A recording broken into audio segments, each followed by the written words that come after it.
Hello again, everyone. This is JJ, also known as Bion King, as you can see down below if you're using a phone or a computer, which most of you probably like to watch it on a computer like I do.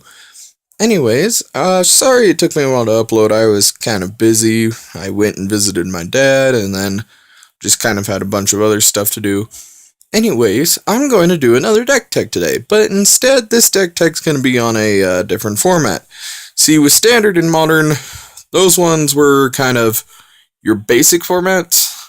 This one's a little bit more, not extreme. There are a bunch more extreme formats in this one, but I'm not going to really get to those. And sorry about me shaking, and sorry if I'm going to sound a little muffled because I'm holding my phone sideways and the microphone's down on the one end where my fingers are being held. So, anyways, this format is called Tiny Leaders, and I will show you what Tiny Leaders is about. So, for Tiny Leaders, you have a legendary creature as your commander. And there's another format called Commander, which this is based off of.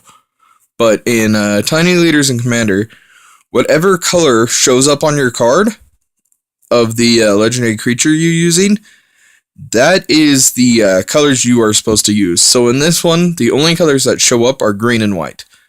Now in Commander, you can use any converted mana cost. In Tiny Leaders, everything, including your commander, has to be 3 or under. Now, in Commander, it's 100 cards.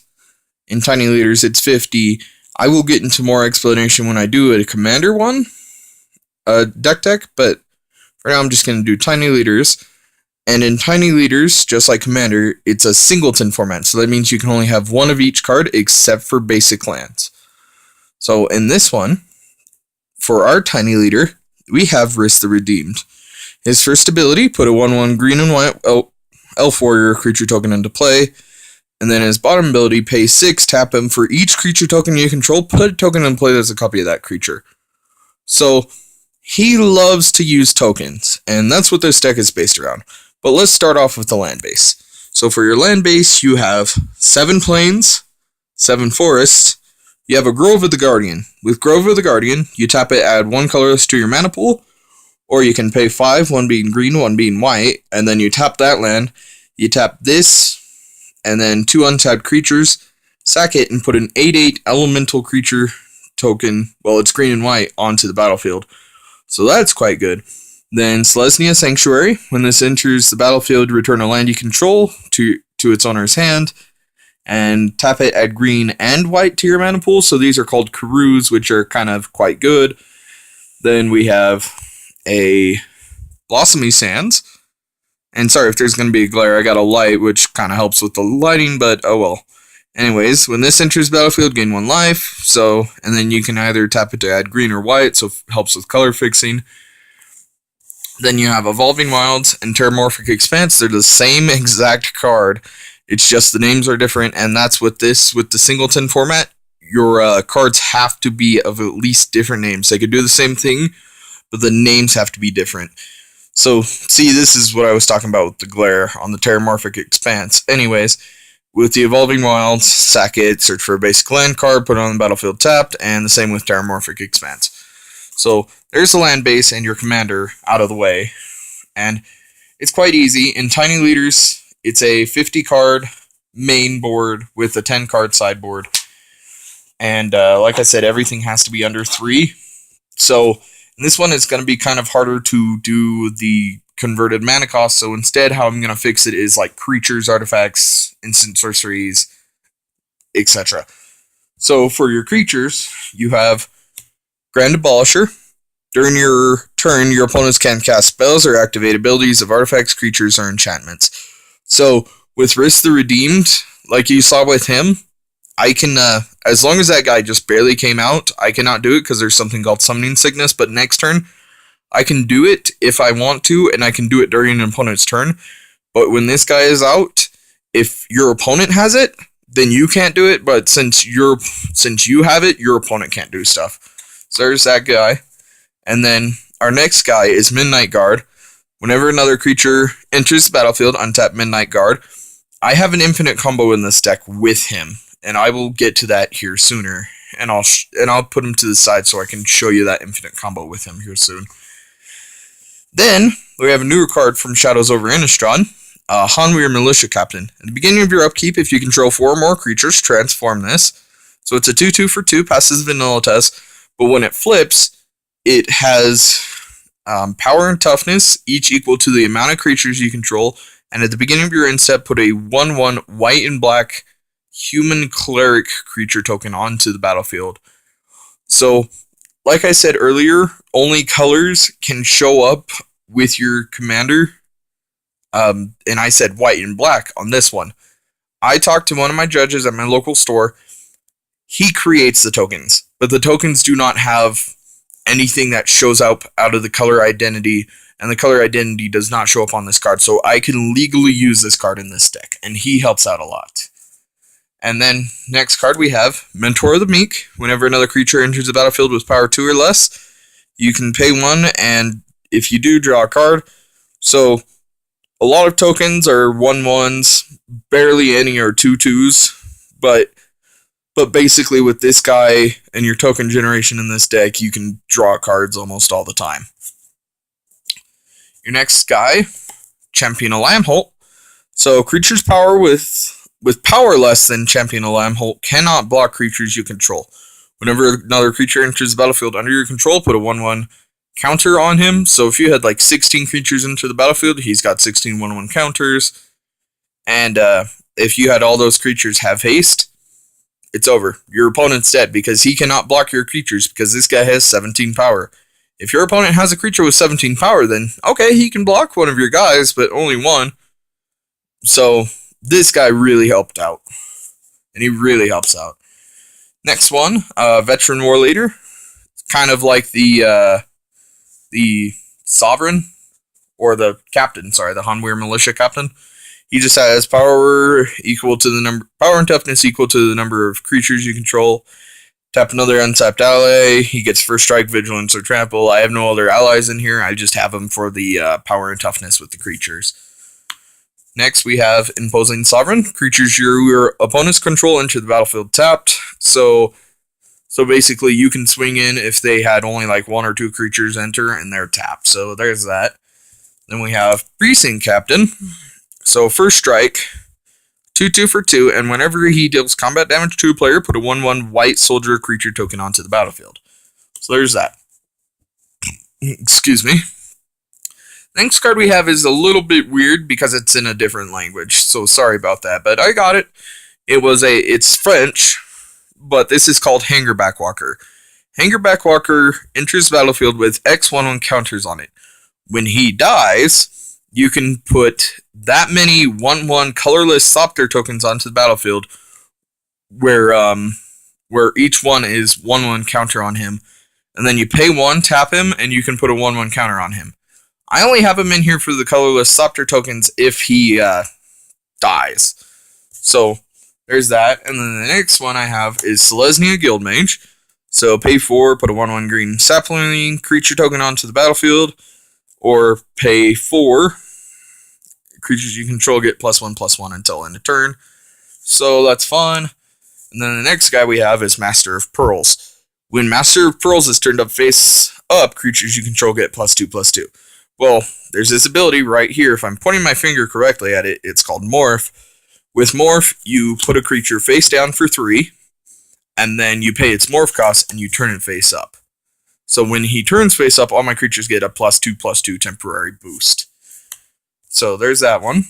And then Godfavor General, inspired whenever he becomes untapped. So it's like, you swing in with him, next turn you untap him, you pay 3, you can put 2 1/1 white soldier enchantment creature tokens onto the battlefield. So there's that. And the last guy, which really, really is fun, is a Hornet's Nest. So he's a 0/2 for 3, doesn't pass the vanilla test in any way whatsoever, and he's got Defender. So that's kind of bad. But whenever he's dealt damage, put that many 1/1 green insect creature tokens with flying and death touch onto the battlefield. With death touch, any amount of damage the creature deals to a creature, the creature dies. So earlier, if you can remember with that land that creates the 8/8 elemental token, say I'm going against an opponent that's also using the same commander as I am, and he has that same land, and he created the 8/8 elemental, I can block the 8/8 elemental with the token that's this flying death touch, and they will die, which will be called trade, because whenever another creature dies to another creature, you say trade. It's kind of a magic slang word. So there's that. Now, onto our artifacts. We have Basalt Monolith. Doesn't untap during your untap step, and then you can tap it to add 3 to your mana pool, and then you have to pay 3 to untap it. I had a card in here that was a proxy that helped me get infinite mana with this, and if I could get the card again, I would be happy, but there are some cards in here that would love that infinite mana, like the Hangerback Walker, so I can get like infinite Thopter tokens, and the next card, which is coming up, Orochi Hatchery. This enters the battlefield with X charge counters on it. Pay 5, put a 1/1 green snake creature token onto the battlefield for each charge counter on Orochi Hatchery. Do not play this card early game. Like, say you have 2 mana and you have this in your hand, save it for later. It's not going to be good, because you're going to have to pay 5 to put a 1/1 green snake creature token on the battlefield. It's not good. Especially with Rhys, it just kind of makes you sad. And then the next card is Spawning Pit. Sack a creature, put a charge counter on Spawning Pit.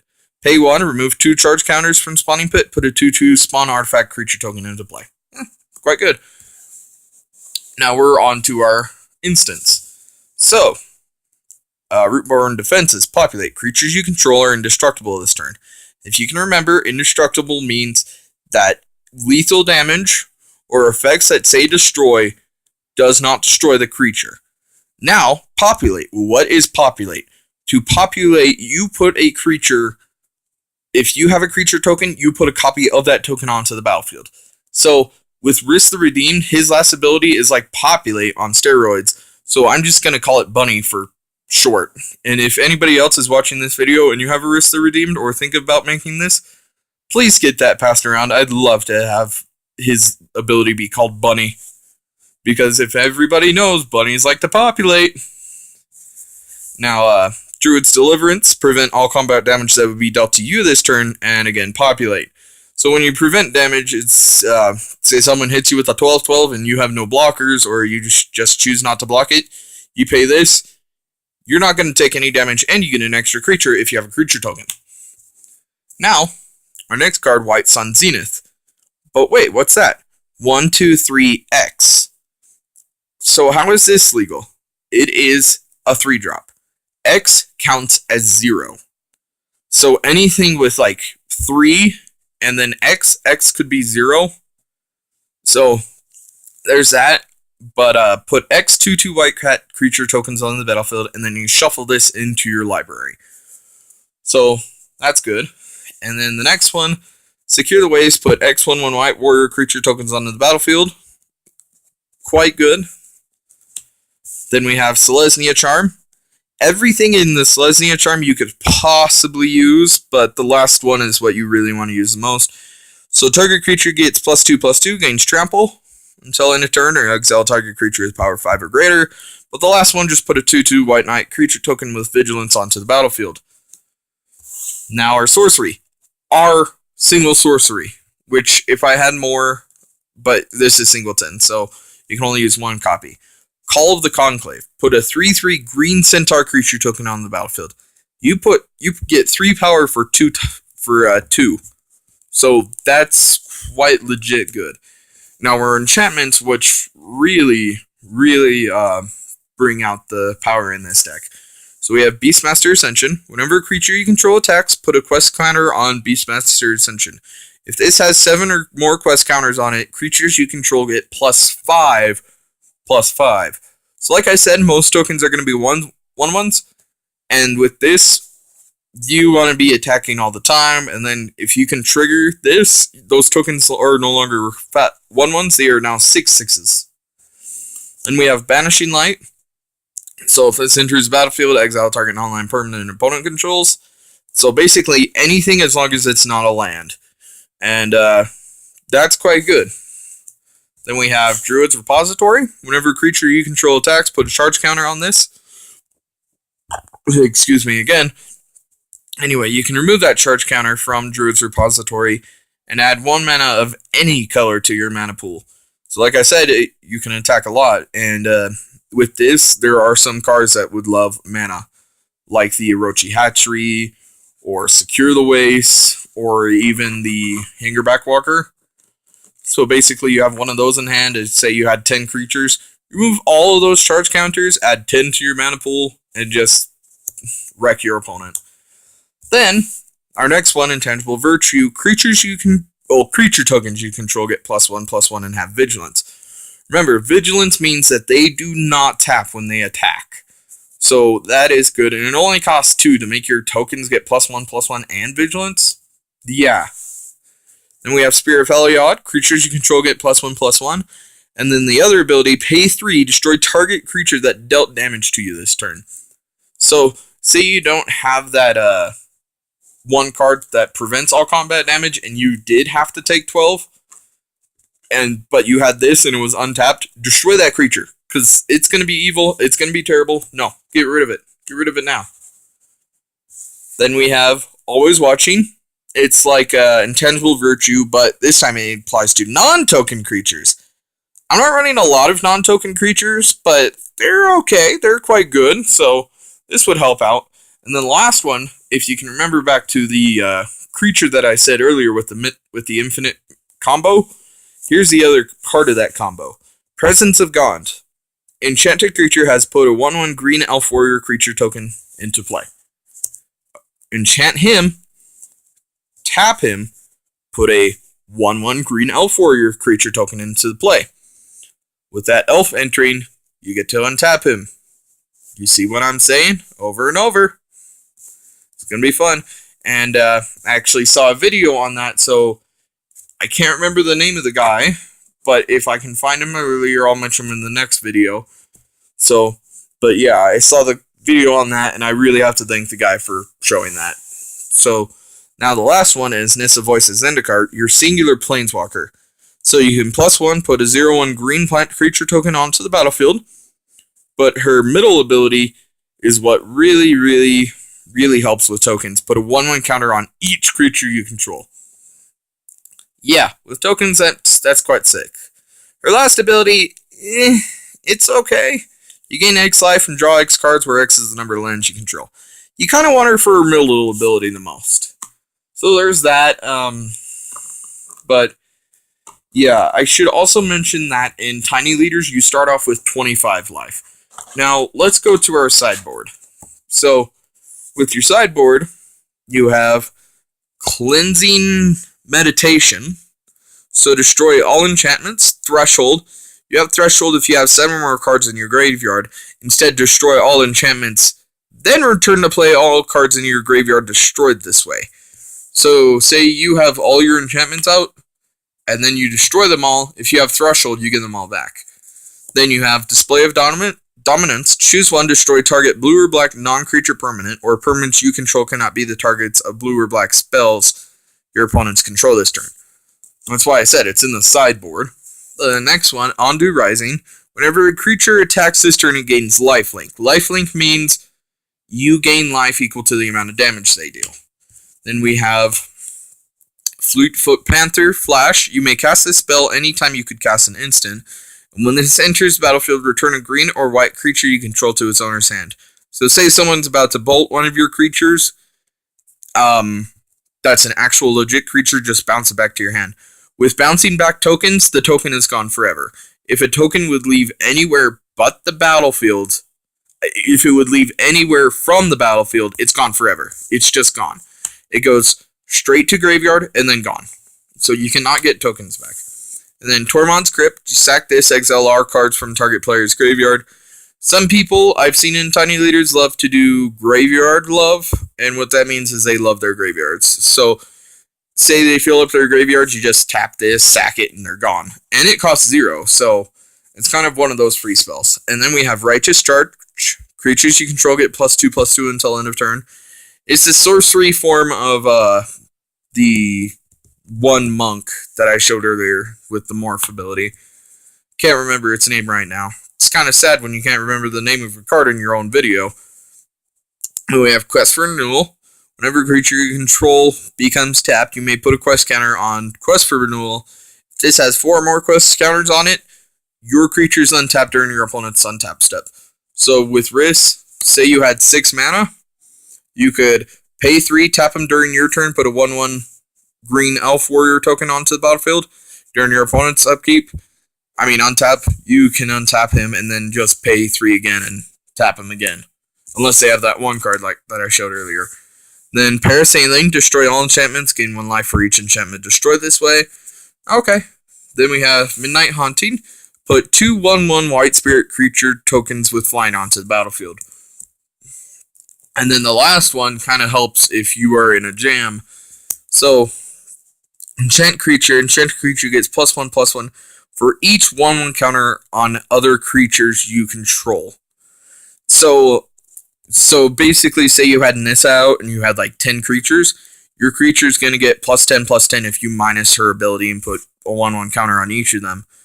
But say you bump her up again enough to minus her again. Now it's going to get +20/+20. It's going to be ridiculous after a while. And then it had Bolster 1. So Bolster means choose creature with the lowest toughness and put a 1/1 counter on it. So, yeah, that's Tiny Leaders for you. It's quite a fun format. If you have time, get into it. I'd say it's the better of the less expensive formats. There is one format here that I'm going to be showing soon, because I might upload a couple of videos today to make up for all the time that I had spent. So, yeah, I'm sorry about this video being a little bit longer. I had to explain things in Tiny Leaders. But also what I'm going to explain is I might be doing another deck tech here soon on not just Magic cards, but Pokemon cards. Because I don't want to get into Pokemon myself, but there's somebody I know that's in my family that loves me to come over and play Pokemon with them. And whenever I come over, I can finally play Pokemon with him if I learn how to play. So, anyways, everybody have a good day, and hopefully you enjoy this video. Bye!